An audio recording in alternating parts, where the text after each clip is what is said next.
कहीं जाके फेंक आऊं तुझे ए लिबासे हस्ती कि मैं तंग आ गई हूँ तेरे चाक सीते सीते। अस्सलाम वालेकुम। मैं आपके सामने एक बार फिर दिल्ली से ऐमन रिजवी। जिस तरह आप हालात देख रहे हैं और जिस तरह कल से एक न्यूज़ वायरल देख रहे हैं कि जिसको देवों की नगरी कहा जाता है उत्तराखंड, वहाँ पर एक जगह है हल्द्वानी। अगर आपको याद हो, लास्ट ईयर भी मैंने वहाँ पर 7-8 दिन जाकर बिताए थे। जब वहाँ की जो तमाम अवाम है, मुस्लिम अवाम, मुस्लिम लोग उस सड़कों पर आ गए थे, उनके घरों को तोड़ा जा रहा था। और जिस तरह कल वहाँ पर एक मस्जिद को शहीद करा गया, एक मदरसे को शहीद कर दिया गया, और जिस तरह वहाँ पर एक नफ़रत फैलाई जा रही है, जो एक इनका एक्सपेरिमेंटल जो लैब है वो मुसलमान है, मुसलमानों के ऊपर जो ये प्रैक्टिस करते हैं, मुसलमानों के ऊपर जो ये नफ़रत की पॉलिटिक्स करते हैं, उसमें इनको हर तरफ से नाकामी नज़र आ रही थी। जैसे आपने देखा कि दिल्ली की 700 साल पुरानी तारीखी मस्जिद को शहीद कर दिया जाता है और तर्क दिया जाता है। व्हाट्सएप यूनिवर्सिटी से निकाल कर लेकर आते हैं, तर्क कहते हैं कि नहीं, ये इलीगल थी। रज़िया सुल्तानी की ज़माने की बनी हुई मस्जिद जो थी वो इलीगल कैसे हो सकती है? ना तब भारत आज़ाद था, ना तब संविधान था, ना सरकार थी, ना आप ये कहिए कुछ भी नहीं था। उस ज़माने में अगर कोई मस्जिद शहीद होती है तो व्हाट्सएप ज्ञानियों से पूछा जाए कि वो मस्जिद इलीगल कैसे हो सकती है। उसके बाद इन्होंने देखा कि माहौल तो नहीं बना, 24 के लिए हमें माहौल बनाना था, मुसलमान फिर भी चुप रहा। ना मालूम किस वजह से चुप रहा। हमने दिल्ली में तमाम मज़ारात को शहीद करना शुरू करा, तमाम इबादत गाहों को टारगेट करना शुरू करा। हमने हर मस्जिद के अंदर भगवान को ढूंढने की कोशिश करी, लेकिन मुसलमान फिर भी चुप रहा। और हमारा जो एक तरह का एक्सपेरिमेंट है वो कामयाब नहीं रहा। उसके बाद इन्होंने फिर ड्रामा करा, ये ज्ञान वापी पहुँच गए, वहाँ पर हलक फाड़ने लगे कि ज्ञान वापी पे हर हर महादेव होगा। ज्ञान वापी के अंदर हमने भगवान को ढूंढ लिया।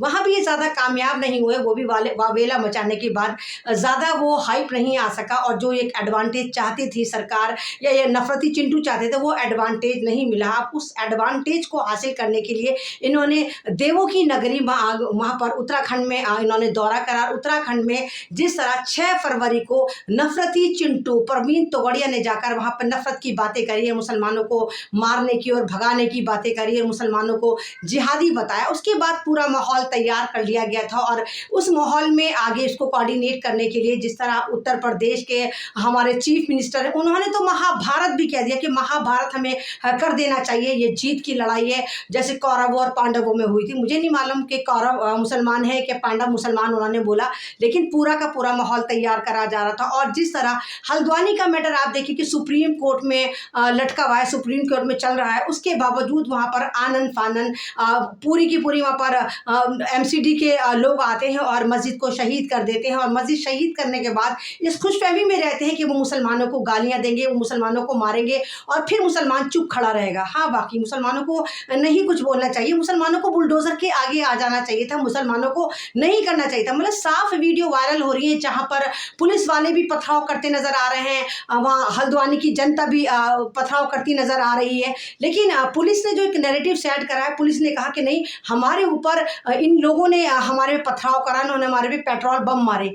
और अब तक वहाँ पर 8-9 लोगों को, यानी मुसलमान बंदों को शहीद कर दिया गया, लेकिन उसकी कोई खबर नहीं दिखाई गई। उनको तो आतंकवादी बता देंगे, उपद्रवी बता देंगे। मुझसे इतनी हिंदी अच्छी बोली नहीं जाती, लेकिन जिस तरह का वहाँ पर माहौल ख़राब है और जिस तरह एडवांटेज लेने के लिए, क्योंकि दिल्ली में 3 या 4 महीने बाद इलेक्शन है, और इसका एडवांटेज लेने के लिए इनको कहीं ना कहीं हिंदू मुसलमान करना और हिंदू वोट को जमा करने के लिए पता नहीं कौन सी राजनीति चलते हैं, और कहीं कहीं उसमें कामयाब होते नजर आ रहे हैं। सवाल यही है कि मुसलमान क्यों आगे आ रहा है, मुसलमान क्यों नहीं मरने के लिए तैयार है? सरकार चाहती है कि आप मरने के लिए तैयार हो जाओ, आप बुलडोजर के आगे लेट जाओ, और ये सरकारी ये जो येलो पंजा आता है, ये जो सरकारी पंजा आता है जो सिर्फ मुसलमानों के लिए ही बना है, मुसलमानों के घरों को तोड़ दिया जाता है, मुसलमानों के लड़कों को उठा लिया जाता है। और यहाँ पर भी देखिए कि हल्द्वानी में इतनी अमबाती होने के बावजूद आज जुमा था, और जुमे की नमाज की भी मेरा ख्याल से इन लोगों ने इजाज़त नहीं दी होगी, और कर्फ्यू लगा दिया और एक सर्कुलेट निकाल दिया कि देखते ही मुसलमानों को गोली मार दी जाए, अगर मुसलमान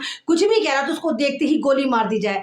ऑर्डर देने वाले भी यही सत्ता पक्ष हैं, बांधने वाले भी यही सत्ता पक्ष हैं, कोऑर्डिनेट करने वाले भी यही सत्ता पक्ष हैं, और नमक मिर्च लगा के मुसलमानों को एक तरह की सिचुएशन खराब करने वाले, मुसलमानों को गलत बताने वाले भी यही चाटुकार भांड मीडिया, बारूद मीडिया, जो आपको दिखा रहा है कि पत्थरबाज गैंग ने पत्थर मारा। तो आपको क्या लगता है, आप हमारे मकानों पर हमला करेंगे, आप हमारी मसाजिद को जला देंगे, आप हमारे मदरसे को ये कह के तोड़ देंगे? इलीगल है। 100 साल पुराना वो मदरसा है, 100 साल पुरानी वो मस्जिद थी जिसको शहीद कर दिया गया और कहा कि कब्जा हुआ है। आपको नहीं समझ में आ रहा, कुछ समझ में नहीं आ रहा। आप चलिए पीछे चलिए, आप इजराइल और फिलिस्तीन देखिए। इजराइल और फिलिस्तीन में बस ये फ़र्क है कि इजराइल फिलिस्तीन के ऊपर बॉम्बिंग कर रहा है और हिंदुस्तान में मुसलमानों को टुकड़ों टुकड़ों में करके मारा जा रहा है। यहाँ बॉम्ब नहीं हो रहा, यहाँ पर एक येलो पंजा आता है, सरकारी कारिंदे आते हैं, एडमिनिस्ट्रेशन आता है, इनका भांड मीडिया होता है जो मुसलमानों को मार के, उनके मकानों को तोड़कर, उनके मस्जिद को तोड़कर, उनके मदारिस को तोड़कर मुसलमानों पे ही यूएपी लगाकर मुसलमानों को ही कसूरवार ठहरा देती। सेम वही चल रहा है इजराइल में कि इजराइल जिस तरह फिलिस्तीन को मार रहा है, वहाँ के बच्चों को मार रहा है, वहाँ की मसाजिद को टारगेट कर रहा है, वहाँ की बिल्डिंग को टारगेट कर रहा है और दुनिया में मासूम मजलूम बनने की जो कोशिश करी थी उसमें नाकाम हुआ। आपने इसी कड़ी में देखा कि जिस तरह 4 या 5 दिन पहले आपने देखा कि मुफ्ती सलमान अजहरी को पकड़ा जाता है, उनको भी कहा जाता है कि उन्होंने ये कहा था कि एक शोर आया है, कुत्तों का वक्त आया, हमारा दौर आएगा। वो एक स्पीच कर रहे थे, उस स्पीच में वो फिलिस्तीन के मुसलमानों के बारे में बोल रहे थे कि फिलिस्तीन के मुसलमानों को जिस तरह ये यहूदी मार रहे हैं, जिस तरह ये दहशतगर्द मुल्क मार रहे हैं, तो इंशाल्लाह हमें उम्मीद है कि अल्लाह ताला हमारा भी एक दौर लेकर आएगा। लेकिन ये नफरती चिंटू क्योंकि इजराइल को अपना बाप मानते, तो इनके उड़द चावल इनके पेटों में पकने शुरू हुए, इनके गुर्दे छिलने शुरू हो गए। इन्होंने उस वाले शेर को हिंदुस्तान में रिलेट करके कहा कि हमें कुत्ता बोला है, हालांकि ऐसा नहीं था। तो सलमान अजहरी को जिस तरह उन्होंने जेल में ठूस दिया और सलमान अजहरी के ऊपर बैक टू बैक FIR कराएं, एक FIR खत्म नहीं होती कि दूसरी FIR हो जाती है, और जिस तरह एक FIR वो भी एक मुकदमा जो वो जीत चुके हैं उसमें जमानत हो चुकी है, लेकिन दूसरे मुकदमे में उनको फिर सजा दे दी जिसमें 3 दिन की फिर पुलिस रिमांड दे दी। सवाल ये उठता है कि ये जितने भी नफरती चिंटू हैं, ये सरकार के कारिंदे हैं जो मुसलमानों के खिलाफ जहर उगलते हैं कि देश के गद्दारे को डॉट डॉट डॉट मारो सालों को। क्या उनके खिलाफ कोई कार्रवाई हुई थी? शाहीन बाग में करंट लगा रहे थे, बाबरपुर में बटन दबा रहे थे, क्या इनके खिलाफ कार्रवाई हुई? किस तरह भारत की संसद में मुसलमानों को टारगेट करा जाता है, जिहादी आतंकवादी मुल्ला बताया जाता है, क्या इन पे कार्रवाई हुई? लेकिन अगर कोई मुसलमान स्पीच में फिलिस्तीन का दर्द लेता है जो अंबियाओं का शहर है, तो उसको दहशतगर्द बता दिया जाता है, उसके तार पाकिस्तान से जोड़ दिए जाते हैं। तो जिस तरह हल्द्वानी इस वक्त आपकी दुआ का मुंतजिर, और आपको याद होगा पिछले साल जनवरी में कड़ाके की सर्दी में जिस तरह हल्द्वानी की माएँ बहनें बच्चियां सड़कों पर बैठी थी और गुहार लगा रही थी और रो रो के अल्लाह ताला से मदद मांग रही थी कि अल्लाह ताला तू ही मदद कर, अल्लाह ताला तेरी तरफ उम्मीद से देखते हैं। और जिस तरह सुप्रीम कोर्ट में ये फैसला है और सुप्रीम कोर्ट लगातार डेट दे रहा है, लेकिन सुप्रीम कोर्ट ने नहीं कहा कि वहाँ पर लोगों को उजाड़ा जाए। मुझे तो समझ में ही नहीं आता कि ज़मीन के लालच में ज़मीन को इलीगल बता के सिर्फ मुसलमान को क्यों टारगेट करा जाता है, मुसलमानों को बेघर करा जाता है, मुसलमानों के नौजवानों को UAP लगाकर जेलों में ठूस दिया जाता है। आपको क्या लगता है कि लोग सुकून से बैठेंगे? एक तो मुसलमानों के 10-12 नौजवान इन्होंने शहीद कर दिया, मुसलमानों की मस्जिद को टारगेट कर दिया, उसको जला दिया, फूंक दिया, शहीद कर दिया, मुसलमानों को 100 साल पुराने मदरसे को शहीद कर दिया। उसके बाद ये टारगेट कर करके मुसलमानों के नौजवानों को, बच्चों को उठा उठाकर जेलों में डालें जहां उन पर UAP का केस लगेगा, और हो सकता है कि बहुत अनकरीब उनके मकानों को बुलडोज ये कह के कर दिया जाए कि ये लोग आतंकवादी थे, ये शरपसंद थे। तो ये क्या हो रहा है? मुसलमानों को समझना होगा।